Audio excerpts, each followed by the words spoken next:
எத்தனை பேர் ஆமேன்னு சொல்லுவீங்க? நீங்க கோடி ரூபாய் ஒரு மனுஷன் கொடுத்தாலும் அந்த மனுஷனுடைய வாழ்க்கை கர்த்தருக்கு பிரியமா இல்லாம இருந்துருச்சுன்னா அவன் கொடுக்கிற கோடி ரூபாயும் வீண் தான். மனுஷனுடைய பார்வையில் ஒருவேளை அவ்வளவு செஞ்சாரு பாரு, சர்ச்சுக்கு அவ்வளவு செஞ்சாரு பாரு, அவரை மாதிரி யாருமே செய்ய முடியாது அப்படின்னு மனுஷன் ஒருவேளை சில மதிப்பீடுகளை வச்சிருக்கலாம். கர்த்தர் முதல்ல ஒரு மனுஷன் அங்கீகரிச்சாருன்னா தான் அவன் காணிக்கை அங்கீகரிக்க முடியும். பைபிள் ஆபேலுடைய காணிக்கையும் ஆபேலைன்னு சொல்லல, ஆபேலையும் கர்த்தருடைய காணிக்கையும் கர்த்தர் அங்கீகரித்தார். நீங்க இத வெளிப்படையா மேலோட்டமா பார்த்தா இது ஒரு வாக்கியம், ஒரு எளிமையான வாக்கியம் போல இருக்கலாம். நீங்க ஆழமா சிந்திச்சு பார்த்தீங்கன்னா ஆபேலை ஏன் கர்த்தர் அங்கீகரித்தார் அப்படின்னு நீங்க தியானிச்சு பார்த்தீங்கன்னா மறுபடியும் நான் 3வது அதிகாரத்துல சொல்லப்பட்ட பலியை தான் சொல்லுவேன். எந்த ஒரு மனிதனும் தேவனுக்கு முன்பாக பாவிகளாக இருக்கிறபடியினால இரத்தம் சிந்துதல் இல்லாமல் பலி செலுத்தாம தேவனுக்கு முன்பாக போகவே முடியாது. ஆபேலை ஏன் கர்த்தர் அங்கீகரித்தார்னா நிச்சயமாய் ஆபேல் பலி செலுத்தி இருக்க வேண்டும். இன்னைக்கு ஏன் ஆண்டுடைய சமூகத்தில் நம்ம வந்திருக்கிறோம், நம்ம ஏன் கர்த்தர் அங்கீகரிச்சிருக்கிறாருன்னா 2000 வருஷத்துக்கு முன்னாக இயேசு கிறிஸ்து பலியாக்கப்பட்டார். இயேசு கிறிஸ்துடைய ரத்தம் சிந்தப்பட்டதுனால இன்னைக்கு தைரியமா தேவ பிரசன்னத்துல இருக்கிறோம், காணிக்கைகளை கர்த்தருக்கு கொடுக்கிறோம், கர்த்தர் நம்மையும் நம்முடைய காணிக்கைகளை அங்கீகரிக்கிறார். ஆனால் காயினுடைய ஆபேலுடைய வாழ்நாட்களில் அவர்கள் தேவனிடத்துல போகணும்னா அவர்கள் நிச்சயமா ஒரு பலியை செலுத்தி இருக்கணும். ஆமென். ஆனால் காயினையும் அவன் காணிக்கையும் அவர் என்ன சொல்லப்பட்டிருக்கிறது, அங்கீகரிக்கவில்லை. வேத வல்லுநர்கள் சொல்லுகிறார்கள் இவன் நிச்சயமா பலி செலுத்தி இருக்க வாய்ப்பில்லை. நமக்கே ஒரு தாட் வருது இல்லை, ஆமா அவன் என்ன பாவம், அவன் ஒரு விவசாயி, அவன்கிட்ட இருக்கிறதானே கொடுக்க முடியும். ஆபேலுக்கு எல்லா வசதிகளும் இருந்து பலி செலுத்துறதுக்கு ஆடு இருந்தது இல்லை, அவன் பலி செலுத்தினான். இப்போ இப்படி கொஞ்சம் யோசிச்சு பாருங்களேன், ஏன் ஆபேலிடம் காயின் ஒரு ஆடை பெற்றிருக்க கூடாது? சும்மா கொடுக்க வேண்டாம், இவன் வேலை செய்கிறவன் தானே, இவனுடைய சம்பாத்தியத்தில் சிலவற்றை கொடுத்து ஒரு ஆட்டை பெற்றிருக்கலாம், பலி செலுத்தி இருக்கலாமே. ஆனா ஆபேலுடைய காணிக்கை கர்த்தர் அங்கீகரிக்க காரணம் பைபிள் சொல்லுது.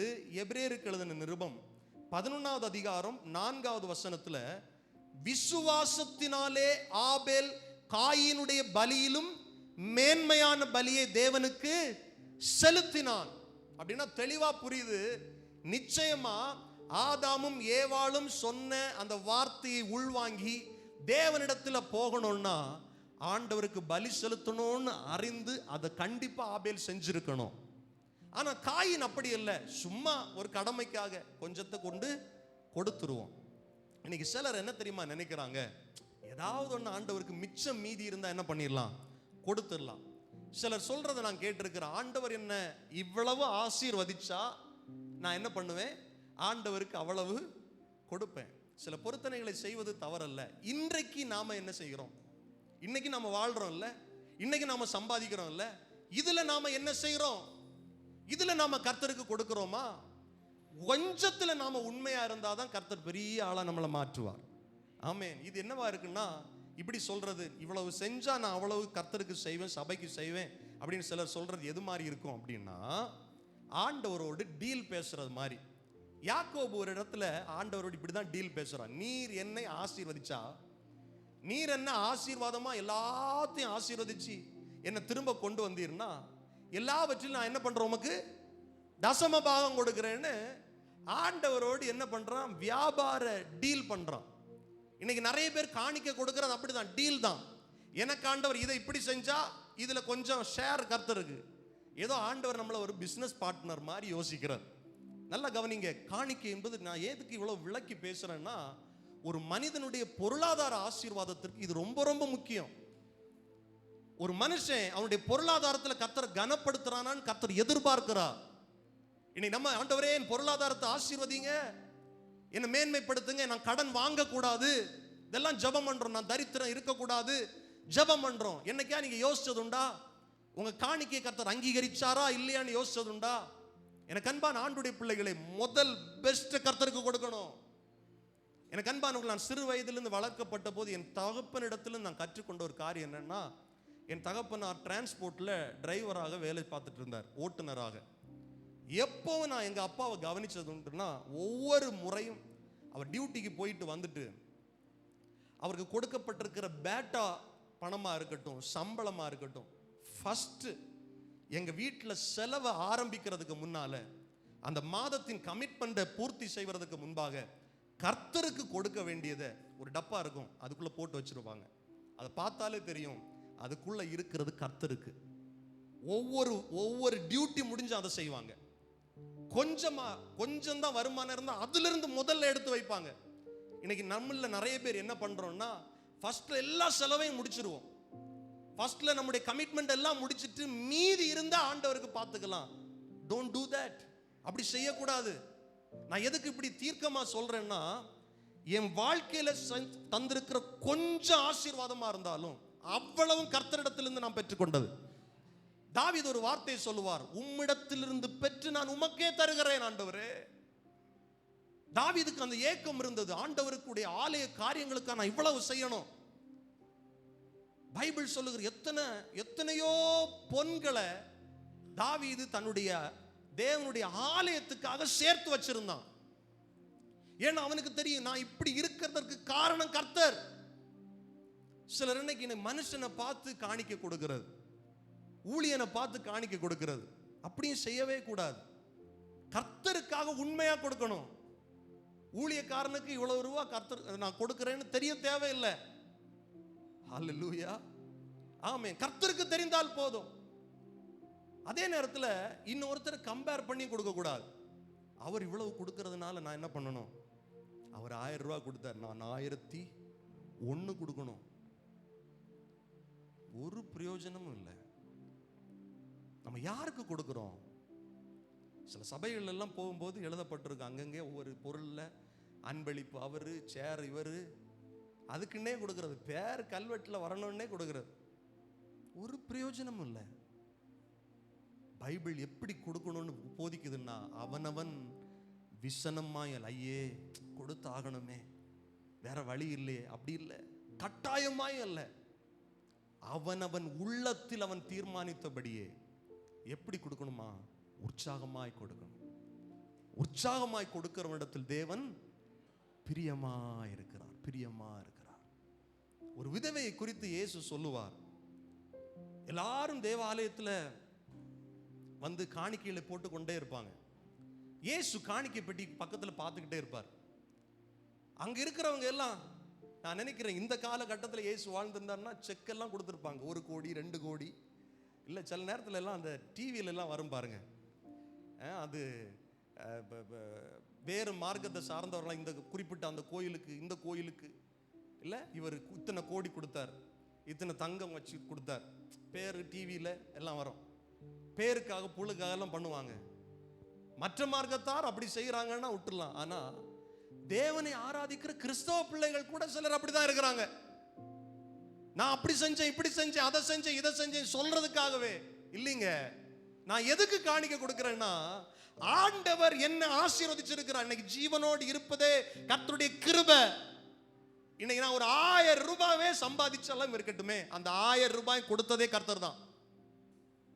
இல்ல, இந்த நாள் ஒரு நாள் எனக்கு 10,000 ரூபாய் வருமானம் இருந்தாதான் நான் ஆண்டவருக்கு காணிக்கையே கொடுப்பேன் அப்படின்னு நீங்க யோசிச்சீங்கன்னா, நீங்க சத்தியத்தை தெளிவா புரிந்து கொள்ளலன்னு அர்த்தம். 1000 ரூபாயில நீங்க உண்மையா இல்லைன்னா 10,000 ரூபாயில நிச்சயமா உண்மையா இருக்க முடியாது. அன்னைக்கு 10,000 ரூபாயை விட தேவைகள் உங்க வாழ்க்கையில வந்து நிற்கும். அன்னைக்கும் கடைசியில தான் கர்த்தரை வைப்பீங்க. அப்ப சொல்லுவீங்க, 1,00,000 ரூபாய் சம்பாதிச்சோம், சமாதானம் இல்லையே. 1,00,000 சம்பாதிச்சும் கையில ஒண்ணு மீதம் இல்லையே. ஏன்? நல்ல கவனிங்க. வீண் செலவுகள், வீடுகளில் குழப்பங்கள், பணம் கையில தங்கல, நிரந்தரமான வேலை இல்லை. கொஞ்சம் யோசிச்சு பாருங்க, இது வரையிலும் கர்த்தருக்கு உங்க காணிக்கைகளினால நீங்க என்ன செஞ்சீங்க? கனப்படுத்தி இருக்கிறீங்களா?